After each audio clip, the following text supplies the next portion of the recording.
రంగారెడ్డి జిల్లా Chevella BRS parliament అభ్యర్థి Kasani Gnaneshwar Mudiraj nomination దాఖలు చేశారు. ఈ కార్యక్రమంలో మాజీ మంత్రి కేటీఆర్, సబితా ఇంద్రారెడ్డి తదితరులు పాల్గొన్నారు. ఈ కార్యక్రమంలో బీఆర్ఎస్ నాయకులు, కార్యకర్తలు భారీగా పాల్గొన్నారు.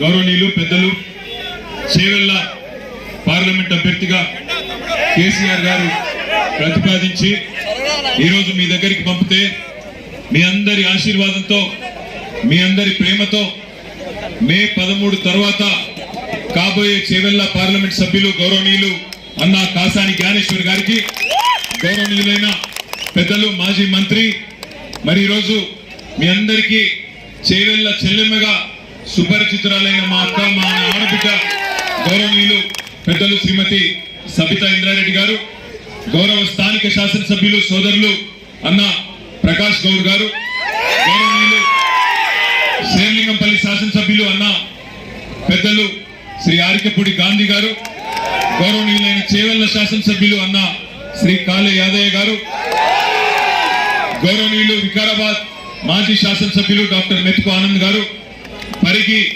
మాజీ శాసనసభ్యులు గౌరవనీయులు మహేశ్వర్ రెడ్డి గారు, తాండూర్ మాజీ శాసనసభ్యులు తమ్ముడు, యువకుడు, ఉత్సాహవంతులైన రోహిత్ రెడ్డి గారు, పైలట్ రోహిత్ రెడ్డి గారు, గౌరవ శాసన మండలి సభ్యురాలు మనందరికీ సుపరిచితులైన అక్క శ్రీమతి సురభి వాణీదేవి గారు, మరొక ఎమ్మెల్సీ గారు, పెద్దలు గౌరవనీయులైన శ్రీ దయానంద్ గుప్తా గారు, ఇంకా వేదిక పైన ఉన్న గౌరవనీయులైన పెద్దలందరికీ, వేదిక ముందు ఎండలు కూడా అంటే బలహీన వర్గాలకు అవకాశం ఇస్తే గెలువరేమో అనే అపవాలు పెట్టే ప్రయత్నం చేస్తారు.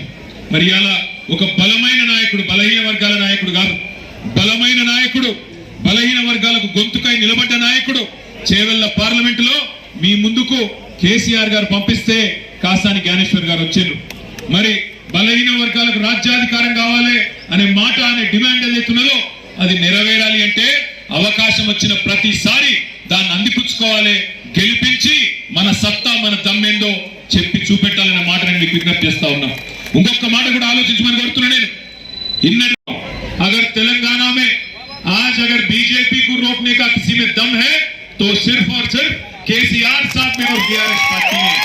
నిన్న మొన్నటిదాకా ఇక్కడ ఉండి, నిన్న మొన్నటిదాకా మీరు గెలిపిస్తే గెలిచి, నిన్న మొన్నటిదాకా కేసీఆర్ గారు అవకాశాలు ఇస్తే అవకాశాలు వాడుకొని మంత్రి పదవులు అనుభవించి, ఎంపీ పదవులు అనుభవించి, ఇచ్చిన ప్రతి అవకాశాన్ని మీ దయతో, మీరేసిన ఓట్లతో, ఏపించిన ఓట్లతో గెలిచిన వాళ్ళు ఈరోజు తల్లి పాలు దాగి రొమ్ము గుద్దినట్టు తల్లి లాంటి అమ్మకు, ఇవాళ అమ్మ లాంటి పార్టీకి మోసం చేసిన రంజిత్ రెడ్డి, పట్నం మహేందర్ రెడ్డికి బుద్ధి చెప్పాల్సిన బాధ్యత మనందరి మీద ఉన్నది.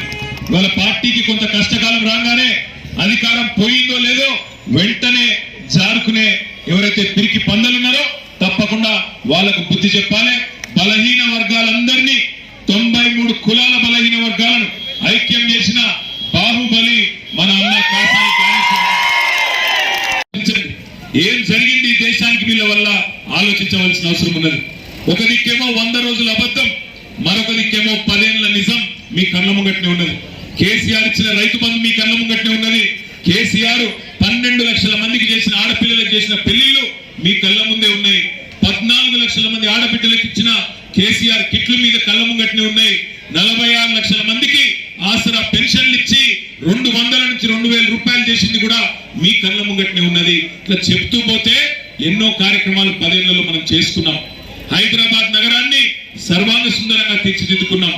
చేవెళ్ల పార్లమెంట్ నియోజకవర్గంలో, మా కాళే యాదయ్య గారి నియోజకవర్గంలో, షాబాద్ లో బ్రహ్మాండమైన పరిశ్రమలను కూడా నెలకొల్పుకున్నాం.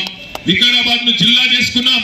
వికారాబాద్ లో ఇవాళ కలెక్టర్ ఎప్పటి నుంచో వికారాబాద్ ప్రజల కళాది, దాని చెప్పినోళ్లే గానీ ఆఖరికి ఎత్తేసింది కేసీఆర్ అనే మాట యాడ్ చేయమని చెప్పి మా యాదయ్య గారు చెప్తా ఉన్నారు. ఒక 111 జీవో, ఒక్క మంచినీళ్ళు ఇచ్చుడు, రైతులకు రైతు బంధు ఇచ్చుడు కాదు, చెప్తే ఇంకో గంట చెప్పొచ్చు. అదే ఈ రోజు బీజేపీ వాళ్ళు తిరుగుతున్నారు.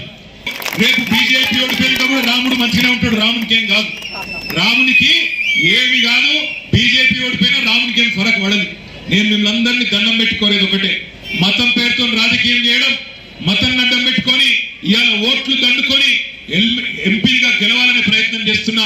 నిన్న మనం చూసినాం, మనం అందరం కూడా మన పార్టీ ఏ విధంగా అభివృద్ధి చేసినామో మనం అన్ని కూడా మంచి అభివృద్ధి చేసుకున్నాం. ఇవాళ చూస్తున్నాం అందరం కూడా. ప్రజలందరూ కూడా ఒకటే ఆలోచిస్తున్నారు, మన పార్టీ బీఆర్ఎస్ పార్టీ నెట్టిపైన గెలిపిస్తామని ఆశతో యువకులందరూ కూడా ఎంత ఉత్సాహంతో ఉన్నారు. చాలా మంది అనుకున్నారు పార్టీ పని అయిపోలేదు కదా, ఈ రోజుకు మన పార్టీ గట్టిగా పెరుగుతున్నది ఇంకా చూస్తున్నాం. అందుకని నేనేమంటే